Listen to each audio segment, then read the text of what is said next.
이번에는 한국에서 있었던 이야기를 해볼게요. 한국에서 있었던 이야기. 제주도에서 있었던 이야기입니다. 음악 좀 바꿀까요?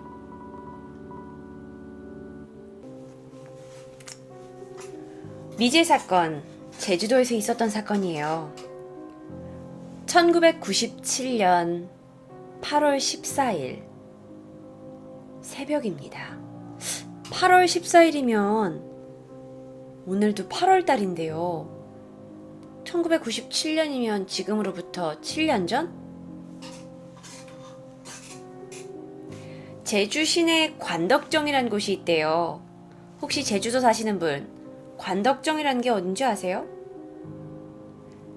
그 관덕정 인근에 법원청사가 있는데요. 그 법원청사에 철거 공사 현장이 있다고 합니다. 그런데 그 철거 공사 현장에서 여성의 시체가 발견됩니다.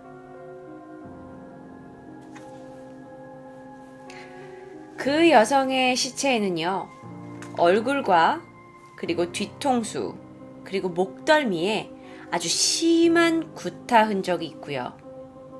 얼굴, 그러니까 이 머리 쪽, 둔부 부분 쪽에 굉장히 심한 구타 흔적이 있었고요.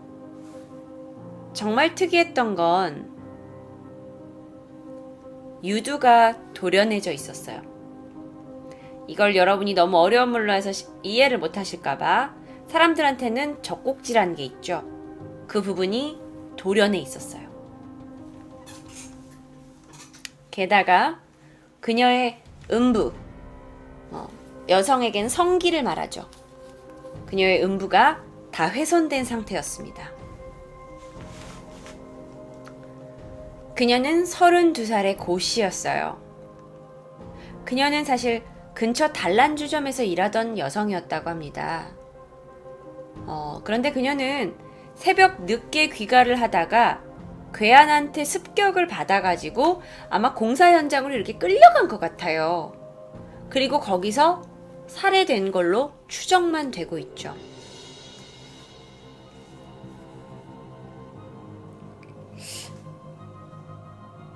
근데요, 고 씨는 그렇게 죽었습니다.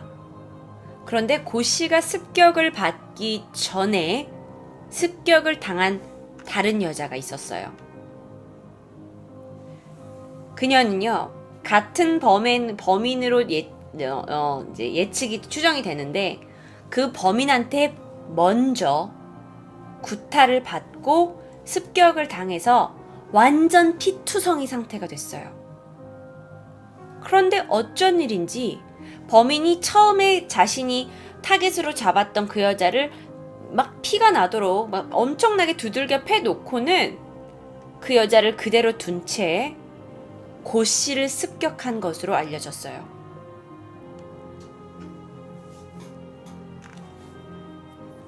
그렇다면 남겨진 여자는요? 목숨은 건졌어요. 피투성이가 된 채로 지나가던 행인이 보고 있다가 뭐야? 저 뭐야? 하고 지나가던 행인이 정말 다행히 이 여자를 병원으로 데려가 준 거죠. 그래서 목숨을 구하게 됩니다. 경찰이 조사에 착수했어요. 한 명의 여자가 크게 다쳤고 나머지 한 명의 여자가 시체로 발견됐으니까요. 근데 너무 늦은 시간인 거예요. 이게 새벽 2시인가? 그때 이뤄졌던 사건이기 때문에 도저히 목격자가 없어요. 도저히. 그러던 어느 날 사건 발생 23일이 지난 9월 6일입니다.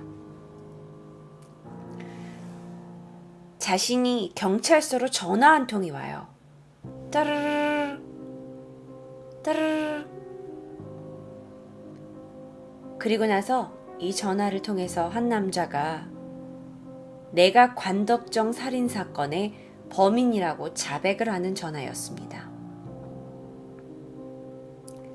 범인은 이 전화를 5번이나 해요. 내가 관덕정 살인사건의 범인이라고요.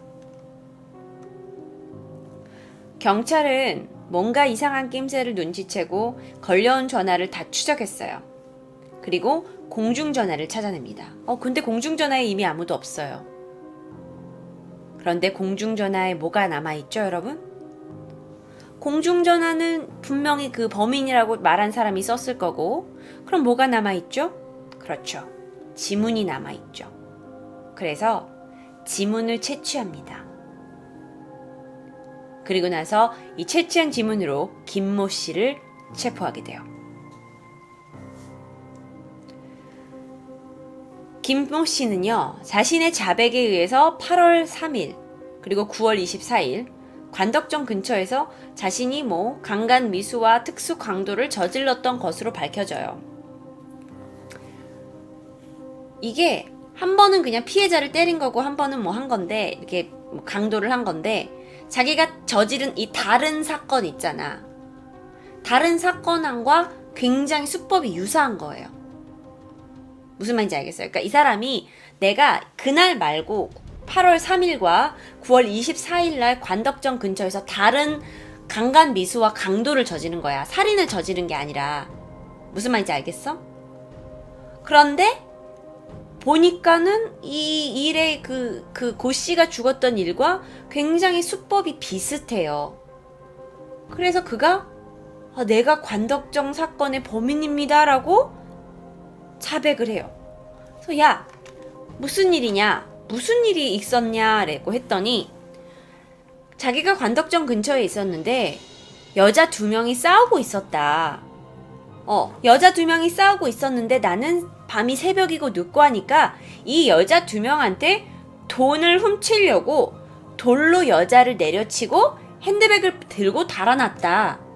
그랬는데 나는 돌로 내려친 줄 알았던 고 씨가 핸드백을 돌려달라고 막 쫓아오자 그냥 살해해버렸다 라고 자백했어요. 그리고 그는 이 사건에 대한 재연까지 다 했어요. 내가 이 새벽 시간에 이 여자를 돌로 머리 찍고, 사건 재연하는 거 여러분 다시 아시죠? 사건 재연이 되게 중요해요. 왜냐면 사건 재연이 그 범인한테 실제로 이 모든 것을 인정하는 거예요.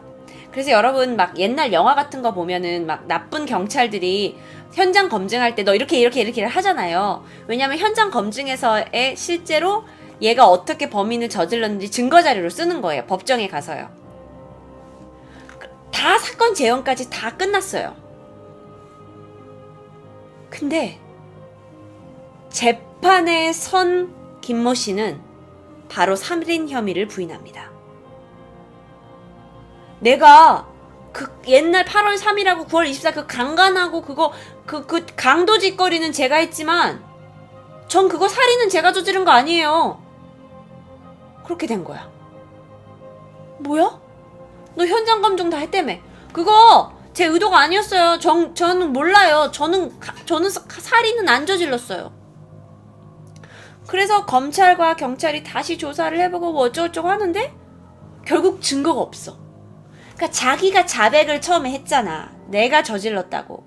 근데 내가 저질렀다는 말 외에는 내가 안 저질렀다고 만약에 안 저질렀다고 주장을 했을 경우에 증거가 없어. 저질렀다는 증거가 없어. 그냥 자기가 말로만 저질렀다고 한 거야. 무슨 말인지 알겠어요?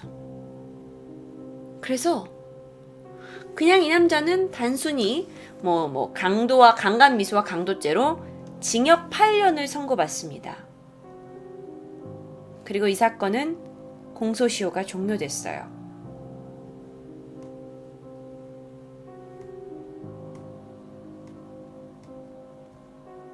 제주도 관덕정 미제 사건이었습니다. 너무나 의문점이 많아요.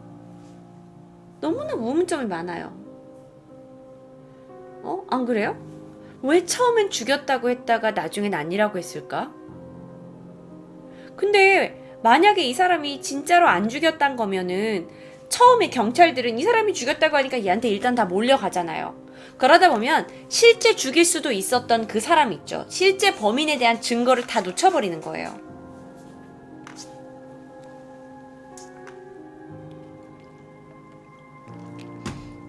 근데 그 사람은 왜 5번이나 전화했을까요? 그러니까요. 왜요? 그리고 왜 자수했을까요? 자기가 살인을 저지르지 않는데 왜 자수를 했을까요?